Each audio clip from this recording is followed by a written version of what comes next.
Alassane Ouattara sera investi demain. Il va prêter serment au palais présidentiel. Le sens de la cérémonie dans ce journal. Et puis la chasse au crabe à poilu à Kakanifri, à Grand Laou, une activité qu'exercent hommes et femmes. Nous vous conduirons dans des bosquets et des marécages de ce village du sud du pays pour assister à une partie de chasse de ces crustacés.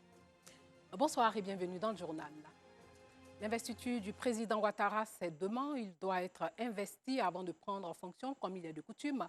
Une cérémonie pleine de symboles marquée par la prestation de serment, la remise du grand collier de l'ordre. Bref, quel sens revêt cette cérémonie? Alassane Drabo nous l'explique dans ce reportage. Je jure solennellement et sur l'honneur de respecter et de défendre fidèlement la Constitution, de protéger les droits et libertés des citoyens. Au-delà de ces phrases, c'est un engagement majeur pris devant le peuple souverain de Côte d'Ivoire lors de la cérémonie d'investiture. Nous sommes en 2015. Alassane Ouattara est porté à la tête de la Côte d'Ivoire pour un deuxième mandat. Il prête serment sur la Constitution du pays, un acte hautement important. Évidemment, une prestation de serment, c'est un engagement, c'est une parole qu'on donne.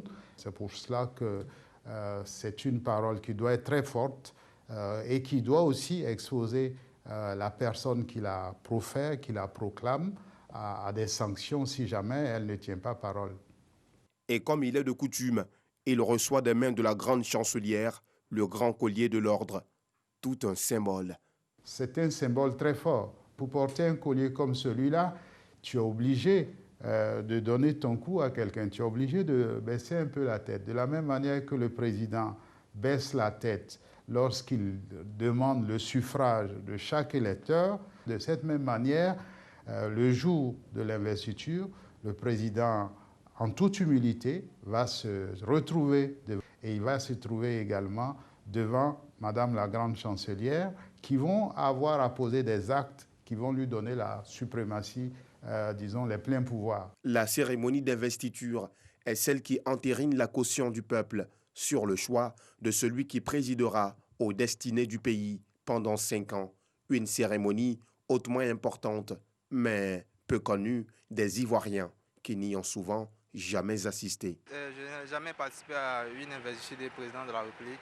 Mais pour moi, la cérémonie d'investiture du président de la République, c'est une cérémonie qui consiste à couronner le président. Pour moi, la cérémonie d'investiture est la cérémonie au cours de laquelle le président, soit d'une association ou président de la République, entre à proprement dire dans l'exercice de ses fonctions. Du président Félix Houphouët-Boigny à Alassane Ouattara, en passant par Henri Konan Bédié et Laurent Gbagbo, la cérémonie a connu quelques modifications selon les besoins du moment. Cependant, ces grands actes n'ont pas changé. Il est évident que quand on dit cérémonial, il faut un lieu à la hauteur de l'événement, dans des endroits qui ont une beauté et qui offrent aussi un caractère solennel à l'événement. Je pense que la salle n'est pas perdue où ça va se passer, est vraiment l'un des lieux les mieux indiqués, mais je pense que le parti pris de cette année, c'est vraiment de faire une cérémonie à la fois restreinte, intense et dense. Élu le 31 octobre dernier pour un autre mandat à la tête du pays, Alassane Ouattara recevra donc ce lundi 14 décembre 2020 des mains de la grande chancelière Henriette Dagri-Diabaté le grand collier de l'ordre et prêtera serment sur la Constitution. Plusieurs chefs d'État sont attendus au cours de cette cérémonie. En entendant le projet apprécie assister les prévenus et favorisés des mineurs et des femmes dans les prisons de Côte d'Ivoire fait un plaidoyer pour la levée du mot d'ordre d'interdiction des visites aux détenus. Depuis la survenue de la maladie à coronavirus, l'État a pris des mesures conservatoires pour préserver la mesure figurait la suspension des visites de proches et parents.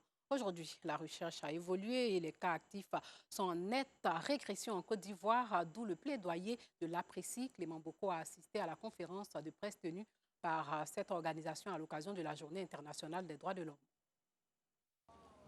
Pour éviter la propagation de la maladie à coronavirus, le gouvernement a mis en place des mesures barrières contre la COVID-19. Pour les prisons, l'État a suspendu les visites familiales pour mettre à l'abri les détenus. Aujourd'hui, Certaines organisations de la société civile qui œuvrent pour le bien-être des prisonniers plaident pour l'abrogation de cette mesure conservatoire. C'est le cas du projet Apprécie.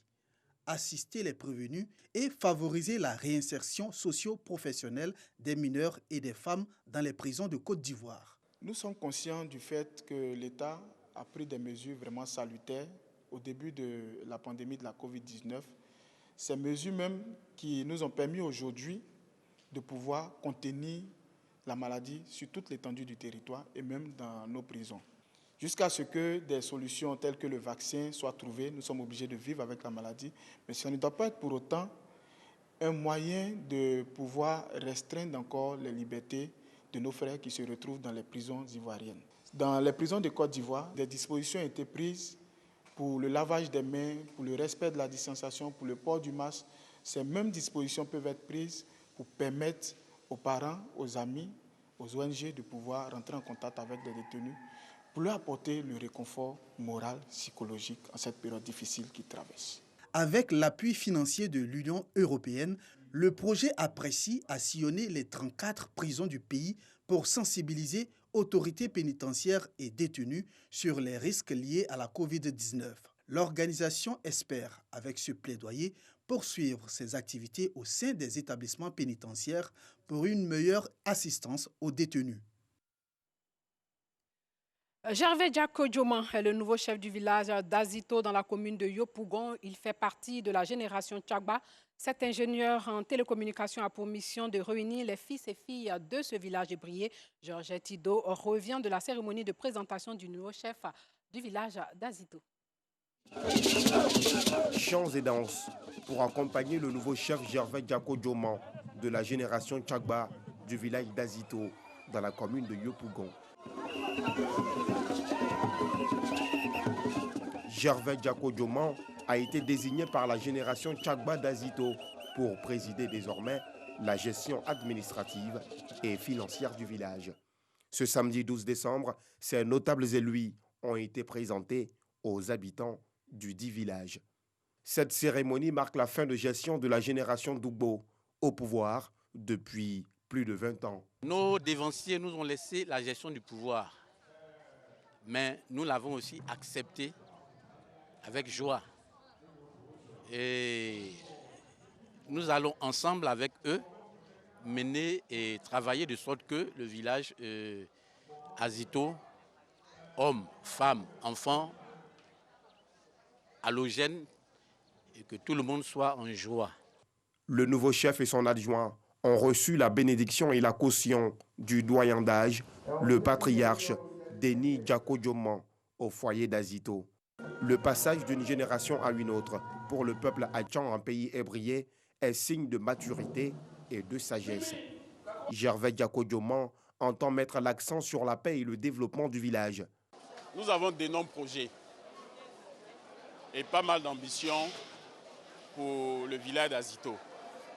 Et ces projets ainsi que ces ambitions sont multiformes et bien évidemment diverses.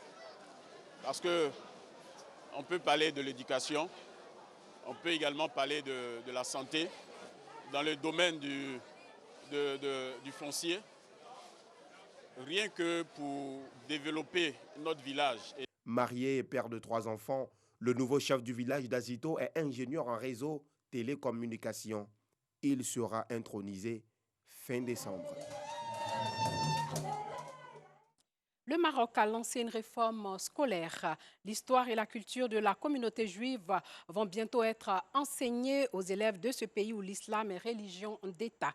Les premiers cours en langue arabe seront dispensés au prochain trimestre en dernière année de primaire où l'âge des élèves tourne autour de 11 ans selon le ministère marocain de l'Éducation nationale. Cette introduction est une première dans le monde arabe. La décision fait suite à la normalisation des relations entre le Maroc et Israël. Et puis l'ONU appelle à déclarer l'état d'urgence climatique 5 ans après l'accord de Paris lors de l'ouverture d'un sommet hier destiné à relancer les efforts de lutte contre le réchauffement climatique. 5 ans plus tôt, la communauté l'ère pré-industrielle. À moins d'un an de la COP26 qui se tiendra en novembre 2021 en Écosse, le secrétaire général de l'ONU a exhorté les participants au sommet à faire preuve d'ambition, à faire cesser les coûts portés à la planète et à faire ce qu'il faut pour garantir l'avenir des enfants et des petits-enfants. Place au dossier.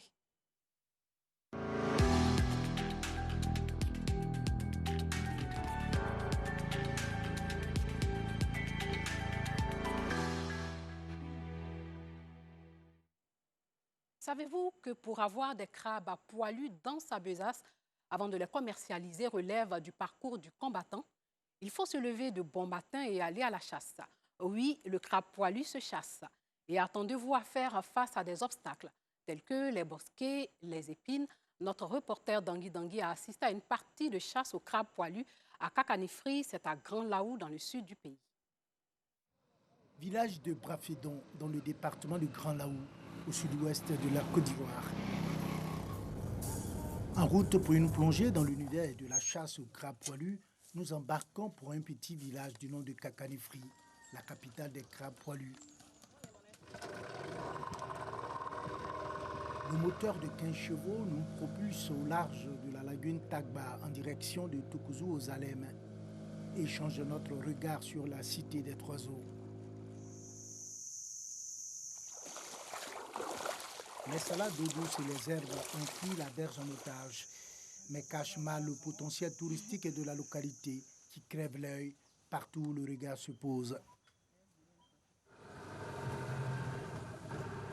Après une quinzaine de minutes de navigation, voici Kakanifri, où nous attend Agathe, avec qui nous irons à la chasse de crabes poilus. J'ai fait au moins 70 boîtes. Piège quoi. Piège, oui. C'est sur ça, je continue, mais ce n'est pas à la même place. Il rentre de gauche-droite jusqu'à il me promet avant que ça finisse. Agathe a déjà installé les pièges de crabes poilus, avec du coco comme appât, à l'entrée de nombreux trous de crabes. Avec elle, nous irons voir ces pièges. Les crabes poilus généralement se rendent inaccessibles aux prédateurs, en se cachant derrière des marécages ou des forêts d'épines. Ce qui fait de la chasse du crabe poilu une véritable course d'obstacles. Des efforts souvent récompensés.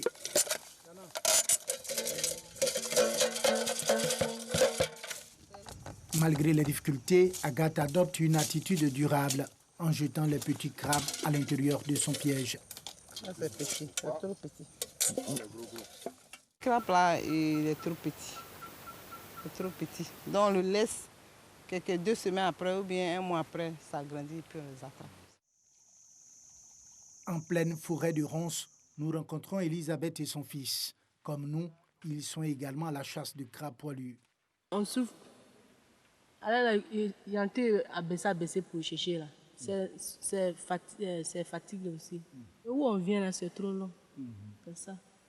Maintenant, et puis il y a piquant aussi. C'est ça. C'est pas facile. Agathe a aussi des pièges de crabes poilus faits avec du grillage et sont tout aussi efficaces que le dispositif fait avec des boîtes de tomates. Le dernier piège visité, nous retournons au village. Aussitôt arrivé au village de Kakanifri, Agathe remet son butin à Joseph pour attacher. Une autre étape avant la commercialisation est tout aussi difficile. Quand il t'attrape comme ça, quand tu tires, il peut te déchirer. Mais quand il t'attrape, ça là aussi, il peut te mordre. Mais ça là, quand il prend un petit peu de trapper là, il te fait mal pour dépasser ça là.